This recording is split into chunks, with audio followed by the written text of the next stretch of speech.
Hi friends, this is the final part of the tutorial series Machine Learning Simplified.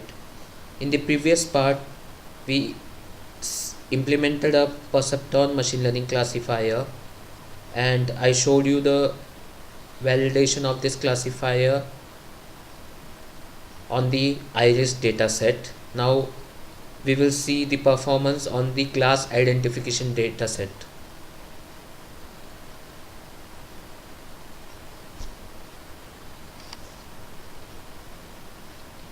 So I go to my Anaconda navigator, launch the notebook, and I have launched the file test perceptron classifier. Here, if you remember in the previous video,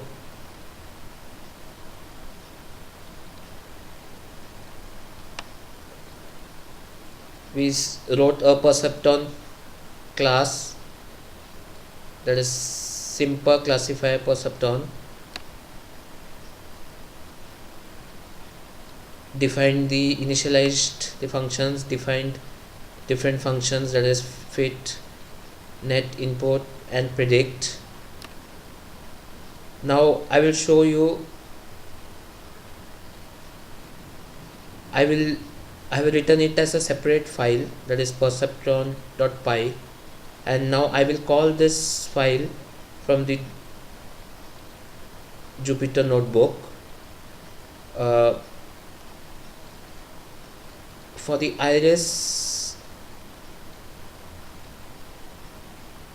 we said it is a multi-class, so we made it to a binary class, and the label iris setosa, we binarized it as -1, and for vesicular we labeled it as 1. So in my .py code, I will just change the class here. So I'll make 1 and -1. So if the prediction result is greater than 0, then I say that this category belongs to class 1, or else this category belongs to class -1 according to your classes. Then I save this, and then I need to compile this. So I go to the command prompt and go to the particular folder and type python perceptron.py. okay, so after I compile, then let me close this terminal, then let me shut down the notebook, all the running notebooks. Then I open this test perceptron classifier.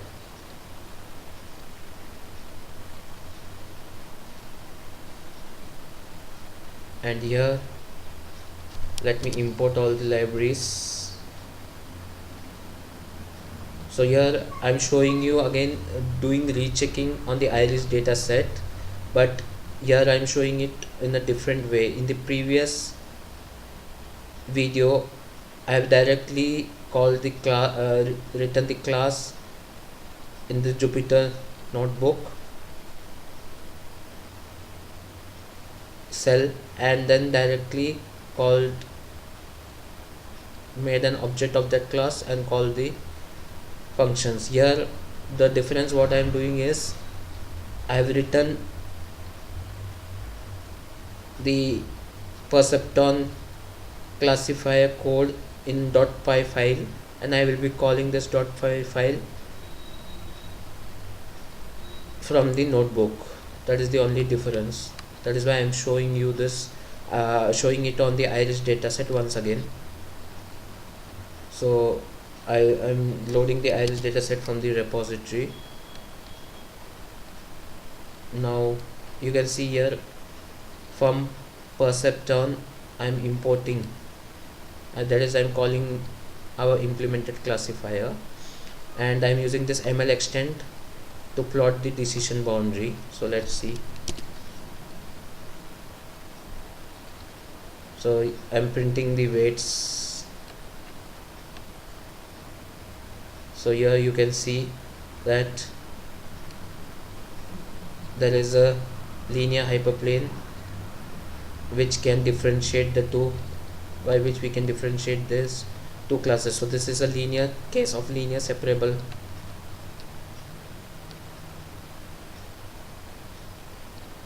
and you can see a linear decision boundary, and you can see that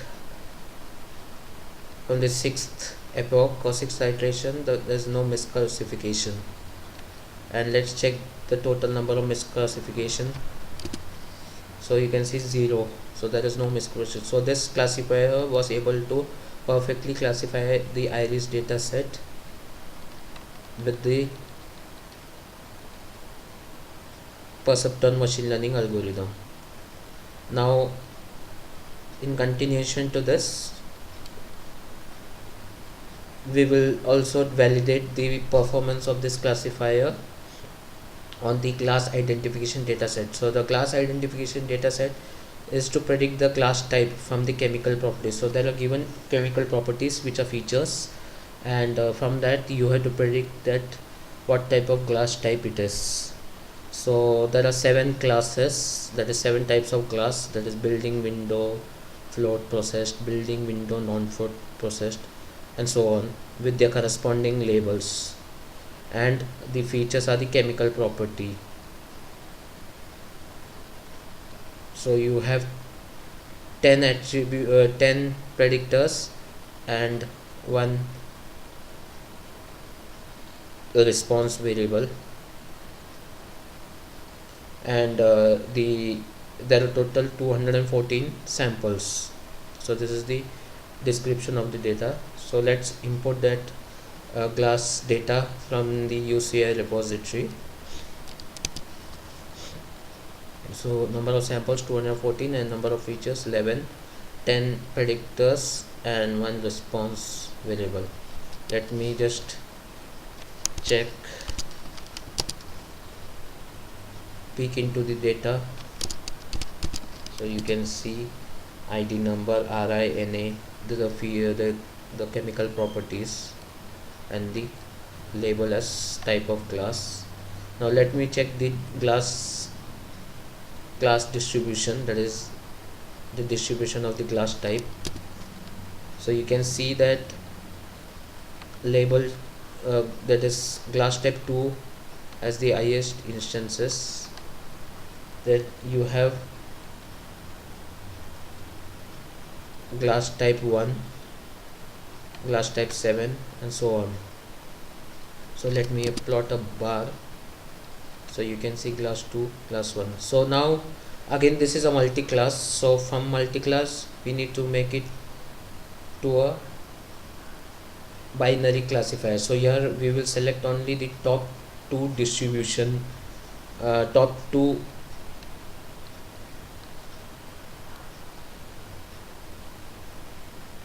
classes that has the highest distributions, that is class 2 and class 1.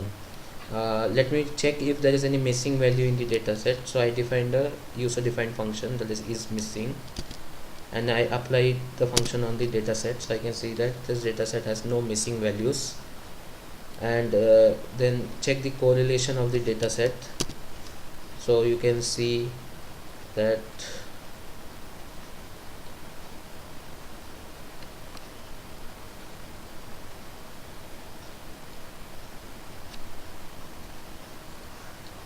what features are correlated, and let me just check, see if there is any correlation greater than 0.8. so there is not, all the values are false, so there is no feature whose correlation is greater than 0.98. Then let me check the data class data frame data type, that is you can see integer, float, so on.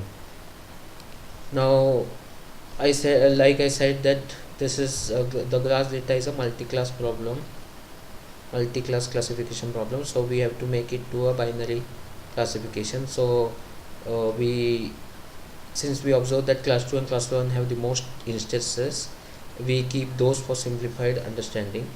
So I make a copy of the class data frame.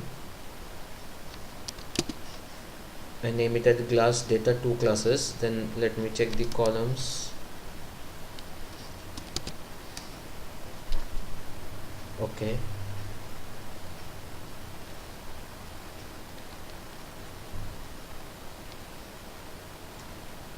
now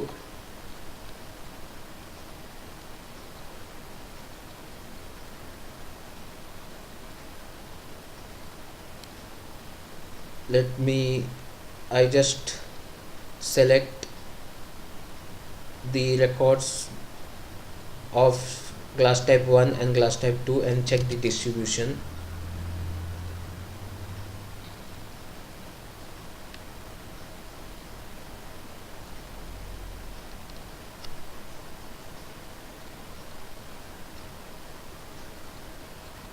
Oh, it has written some error, that is type of class.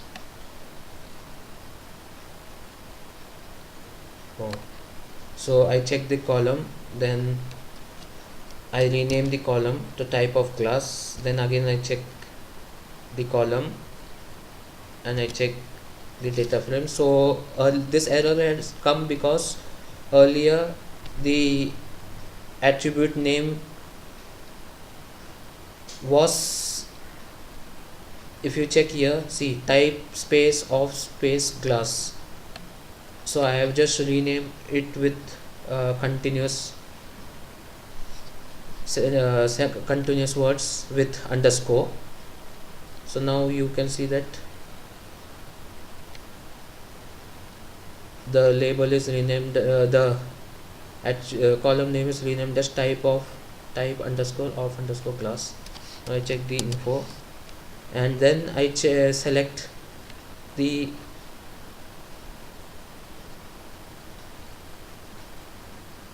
records of class type of class equal to 1 and type of class equal to 2. So now it will be fine. Yeah, so type of class equal to 1 and 2, and the distribution is that 76 instances are of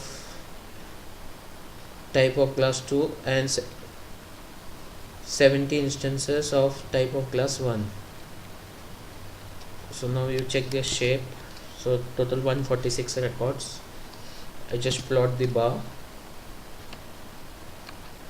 Again, just check the records,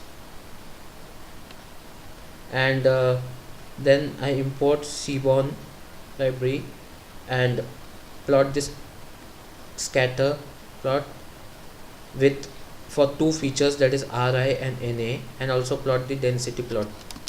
So this shows the scatter plot for Ri and Na and the density plot.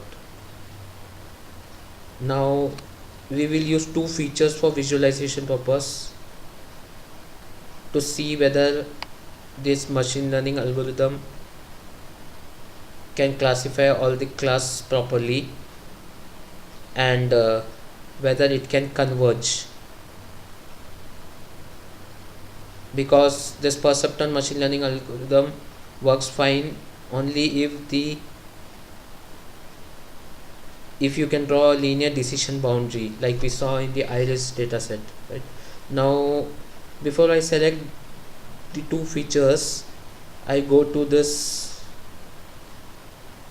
Python code, and here I have to change the class label because 1 and -1 was for iris dataset. So now I have to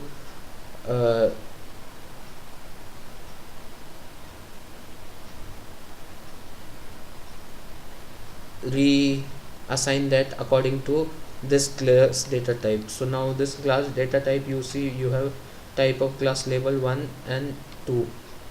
So I have to make that changes here.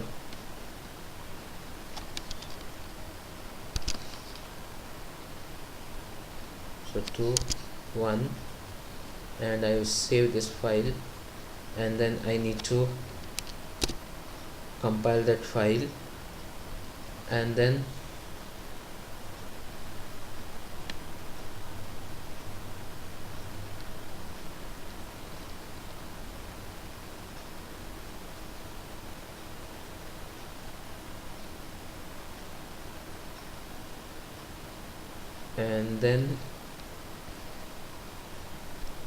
we will continue from here.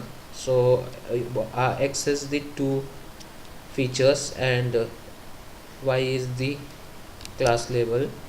So you have x and you have the y, that is 1 and 2, and then from perceptron I import the classifier. So I have import a class, so I can give star.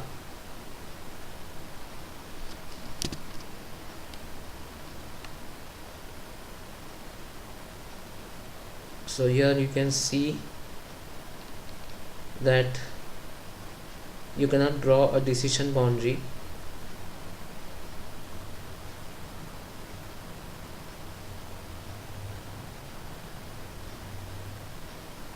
So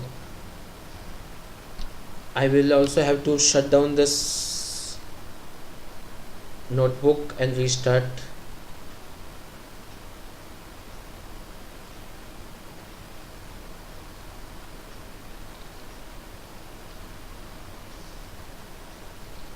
For that particular changes to reflect, so let me do that. So I will just shut down this notebook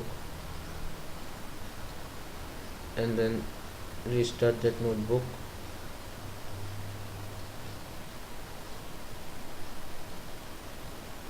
And then just import the libraries, and directly let me come here to the class data. I have to compile all again, or means import the class data, then peek into the data, see the distributions, plot the bar,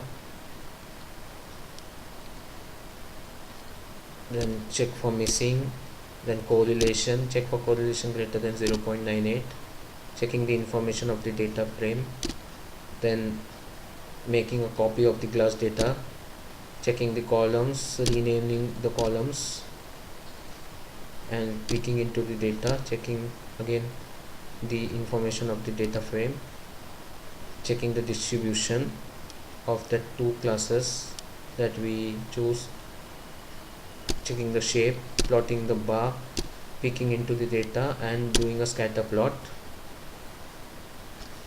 with the two selected feature, and then selecting the predictors and the responding selecting the predictors and the response variable and assigning it to x and y,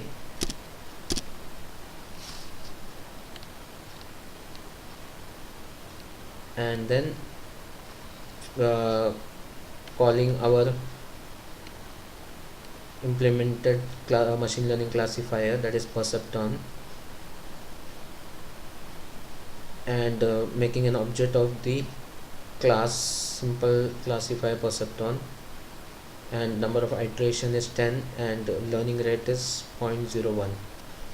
And let us see. So here you can see that this is not linearly separable case, so the perceptron machine learning algorithm will not converge. And let us check the total misclassification. So you can see 70 misclassification. So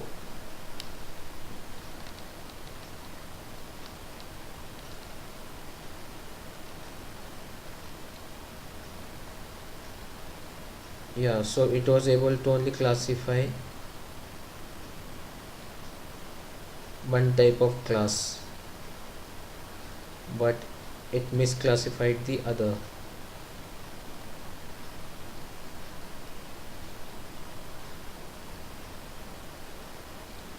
Now take any other two. So first we took two features. Now taking the next two features. Again you see I've taken MG and AI as the two feature, and you can see that 69. So now it was able to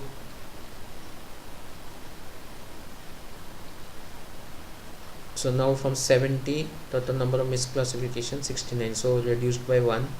And so it was just able to classify one instance of one particular class.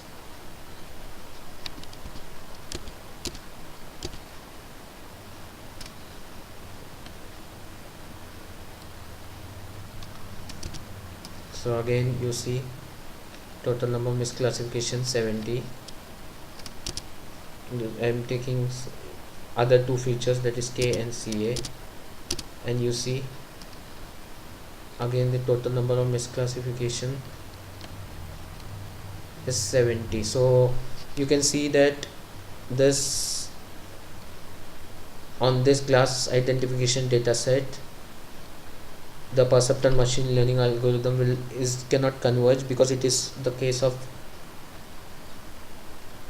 not linearly separable classes, and you cannot find the optimized weight coefficients, because this is not linearly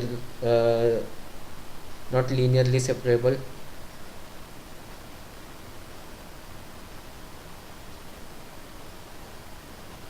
case, and hence perceptron classifier cannot classify the the two classes properly. As in the other case of iris, you could see that you could draw a linear decision boundary for the two classes. So with this we end this demonstration.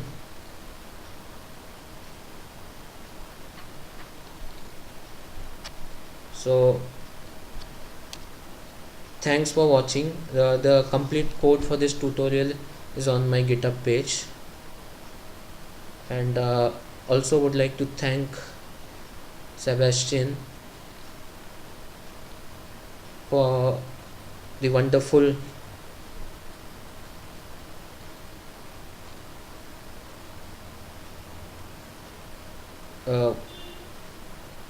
explanation that is given on this concept.